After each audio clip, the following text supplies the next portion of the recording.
Shalom, selamat berjumpa kembali kasih Tuhan di dalam program kita Kebenaran Hari Ini.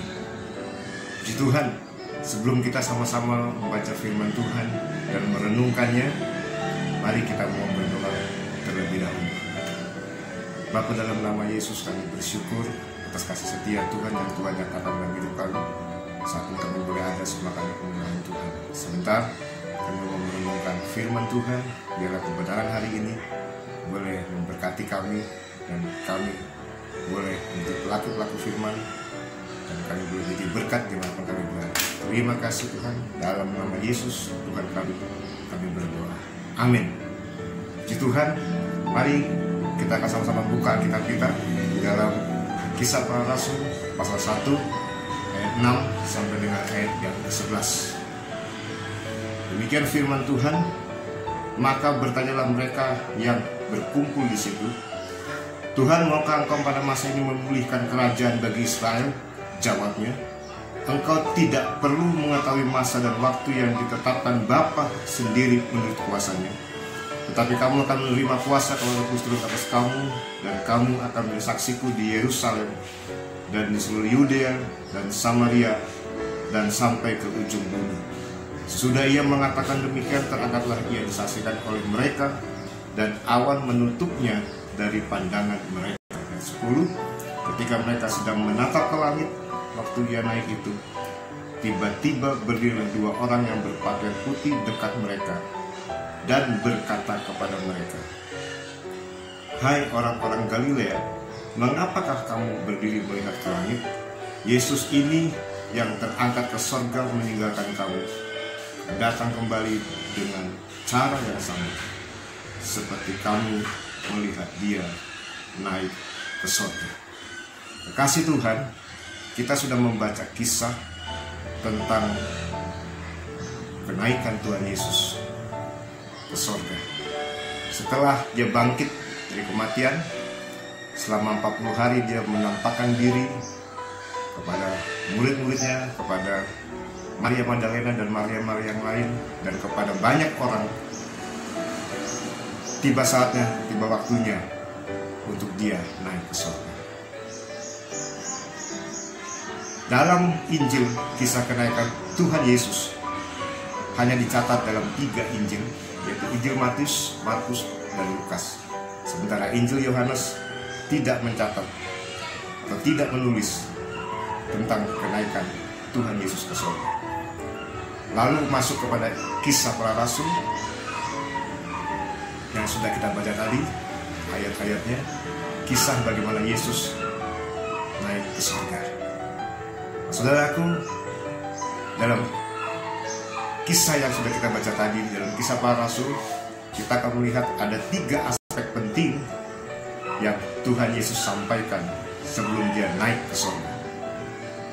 Yang pertama, aspek yang pertama adalah kita melihat ke ayat yang keempat dan kelima dari Kisah Para Rasul pasal yang pertama. Demikian firman Tuhan, pada suatu hari ketika ia makan bersama-sama dengan mereka, ia melarang mereka meninggalkan Yerusalem dan menyuruh mereka tinggal di situ menantikan janji Bapa. Yang demikian katanya, telah kamu dengar daripadaku, sebab Yohanes membaptis dengan air, tetapi tidak lama lagi kamu akan dibaptis dengan Roh Kudus. Ayat yang ke-8, tapi kamu akan menerima kuasa kalau Roh Kudus turun ke atas kamu, dan kamu akan menjadi saksiku di Yerusalem dan di seluruh Yudea dan Samaria dan sampai ke ujung bumi. Aspek yang pertama yang Yesus sampaikan adalah tentang janji Bapa. Janji apa itu? Janji Bapa adalah janji tentang dicurahkannya Roh Kudus. Ketika Yesus berkata kepada murid-muridnya, tunggu di loteng Yerusalem sampai engkau menerima janji Bapa. Janji tentang pencurahan Roh Kudus. Dan ketika Tuhan Yesus naik ke surga, 10 hari kemudian, tepat pada hari Pentakosta, hari perayaan orang Yahudi, hari Pentakosta, Roh Kudus dicurahkan.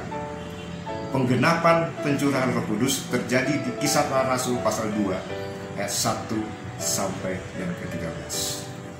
Roh Kudus dicurahkan kepada murid-muridnya pada waktu itu, di atas loteng Yerusalem, dan Roh Kudus mengerjakan hal-hal yang dahsyat dan luar biasa untuk murid-muridnya. Seperti yang dikatakan oleh Kisah Para Rasul pasal 1 ayat 8, bagaimana murid-muridnya menerima kuasa untuk menjadi saksi Kristus, mulai dari Yerusalem, Yudea, Samaria sampai ke ujung bumi. Dan itu digenapi ketika pencurahan Roh Kudus di loteng Yerusalem. Murid-murid menerima kuasa untuk memberitakan Injil, sehingga pada waktu itu 3.000 orang bertobat lewat pemberitaan Petrus. Kasih dalam Tuhan, Roh Kudus sudah dicurahkan. Roh Kudus sudah dicurahkan. Penggenapan janji tentang Roh Kudus sudah digenapi.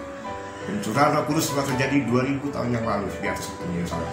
Dan saat ini kita tinggal membuka hati kita.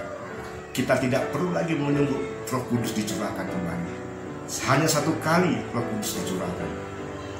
Roh Kudus tidak dicurahkan berulang-ulang. Roh Kudus satu kali dicurahkan untuk orang-orang yang percaya pada waktu itu di atas loteng Yerusalem. Dan saat ini kita tinggal membuka hati kita untuk menerima Roh Kudus itu masuk dalam hidup kita dan hati kita.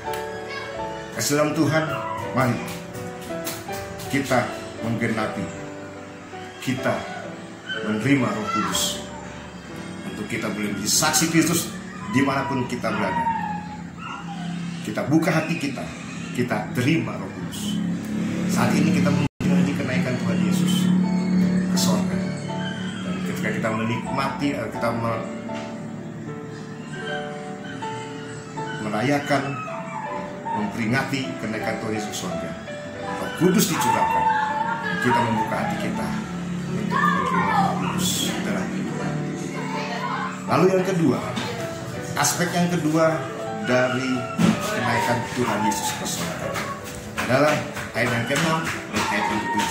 Alkitab berkata, maka bertanyalah mereka yang berkumpul di situ, Tuhan, maukah engkau pada masa ini memulihkan kerajaan bagi Israel? Jawabnya, engkau tidak perlu mengetahui masa dan waktu yang ditentukan Bapa sendiri menurut kuasa. Kasih Tuhan, aspek yang kedua dari kenaikan Yesus ke sorga adalah janji tentang pemulihan. Ketika waktu itu murid-muridnya bertanya kepada Yesus sebelum dia naik ke sorga, apakah engkau akan memulihkan kerajaan bagi Israel? Murid-muridnya terfokus kepada pemulihan bagi Israel pada waktu itu. Karena waktu itu, saudaraku, bangsa Israel dalam penjajahan Romawi. Dan mereka menantikan Mesias sebagai pembebas mereka untuk membebaskan mereka dari tekanan dan penjajahan Romawi pada waktu itu. Mereka menantikan janji pemulihan bagi bangsa Israel secara jasmani, yaitu kerajaan Israel. Tetapi Yesus menjawab, ayat yang ke-7, engkau tidak perlu mengetahui masa dan waktu yang ditentukan Bapa sendiri menurut kuasa. Saudaraku, Yesus bicara tentang aspek pemulihan dari hal pemulihan secara rohani. Dan saudaraku, aspek pemulihan secara rohani Tuhan sudah kerjakan, dan Tuhan sedang kerjakan, dan Tuhan akan terus kerjakan. Kita melihat dalam Kisah Para Rasul pasal 3 ayat yang ke-21. Firman Tuhan berkata, Kristus itu harus tinggal di sorga sampai waktu pemulihan segala sesuatu, seperti yang difirmankan Allah dengan perantara nabi-nabinya yang kudus di zaman dahulu. Kasih Tuhan, aspek pemulihan secara rohani Tuhan sedang kerjakan. Ketika dia naik ke sorga, dia ada di sorga, dia sedang mengerjakan aspek pemulihan, dan akan terus dikerjakan sampai kedatangan Tuhan kali yang kedua. Pemulihan segala sesuatu Tuhan akan terus kerjakan. Aspek pemulihan akan terus Tuhan kerjakan dan akan terus berjalan sampai kedatangan Tuhan kali yang kedua. Kita akan terus dipulihkan oleh Tuhan sampai pada saat kesempurnaan pemulihan, sampai dia datang kali yang kedua. Lalu yang ketiga, aspek yang ketiga dari kenaikan Yesus ke surga adalah janji tentang kedatangan. Ayat yang ke-9 sampai dengan ayat yang ke-11. Dari Kisah Rasul pasal 1 kita akan lihat. Sesudah yang mengatakan demikian, teratnya disaksikan oleh mereka dan awan menutupinya dari pandangan mereka.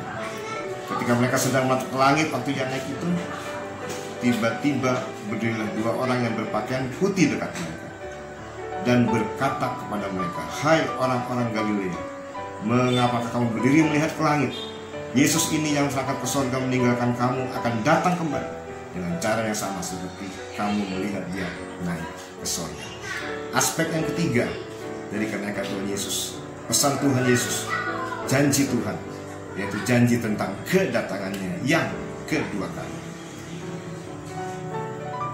Kita berkata dengan cara yang sama, Tuhan akan datang seperti dia naik, dia juga akan datang seperti cara yang sama ketika dia naik. Janji tentang kedatangan Tuhan yang kali kedua belum digenapi, ya, belum digenapi. Tetapi tugas kita sebagai orang yang percaya, kita harus tetap bertahan dalam iman. Kita harus menyiapkan hidup kita, kita menyiapkan diri kita untuk kita hidup dalam kekudusan, hidup dalam kasih karunia Tuhan, hidup dalam kebaikan Tuhan, untuk kita terus hidup dalam kekudusan Allah, untuk kita terus menyiapkan pelita kita dan minyak kita dalam bumi, supaya ketika Kristus datang kali yang kedua, ketika mempelai itu datang, kita siap menyongsongnya, kita siap menyongsong kedatangan mempelai pria kita, Tuhan kita Yesus Kristus. Itu kasih dalam Tuhan, mari kita mau menyiapkan hidup kita, hati kita mau sungguh-sungguh. Dia sudah naik 2000 tahun yang lalu, dan lewat kenaikannya dia berjanji dia akan datang kembali. Dia akan datang kembali. Yohanes pasal 14 ayat yang kedua sampai dengan ayat yang ketiga ditulis bagaimana Tuhan Yesus naik ke sorga. Dia pergi ke sorga untuk menyiapkan tempat bagi orang-orang yang percaya. Kita melihat Injil Yohanes pasal 14 ayat 2 dan 3. Demikian firman Tuhan. Di rumah Bapakku banyak tempat tinggal. Jika tidak demikian, tentu aku mengatakannya kepadamu. Sebab aku pergi ke situ untuk menyediakan tempat bagimu. Dan apabila aku telah pergi ke situ dan telah menyediakan tempat bagimu, aku akan datang kembali dan membawa kamu ke tempatku, supaya tempat di mana aku berada, kamu pun berada. Yesus naik ke surga. Aspek yang ketiga, dia mengatakan, dia menjanjikan tentang kedatangan. Janji tentang kedatangan kali yang kedua akan terjadi. Ya, mari kita mau siapkan hidup kita. Saat ini dia sedang menyiapkan tempat buat kita.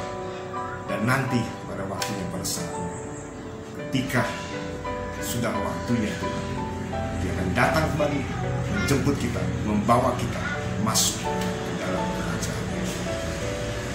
Saudaraku, mari kita siapkan hidup kita, hati kita. Tadi ada 3 aspek dari kenaikan Tuhan Yesus, lalu cerita yang ditulis oleh Kisah Para Rasul, oleh Lukas dalam Kisah Para Rasul. Pertama adalah aspek tentang janji Bapa, yaitu Roh Kudus. Roh Kudus sudah dicurahkan 2000 tahun yang lalu, dan saat ini kita tinggal menerima, membuka hati terima Roh Kudus. Aspek yang kedua adalah janji tentang pemulihan. Pemulihan secara rohani, bukan secara jasmani. Tuhan saat ini di sorga, dan dia sedang mengerjakan pemulihan sampai pada saat nanti kedatangan kali yang kedua. Lalu aspek yang ketiga adalah janji tentang kedatangannya yang kedua. Mari kita mau disiapkan hidup kita, hati kita, untuk kita menerima berkat Tuhan. Dan janji itu belum digenapi dan pasti akan digenapi. Puji Tuhan. Tuhan memberkati kita semua lewat kebenaran.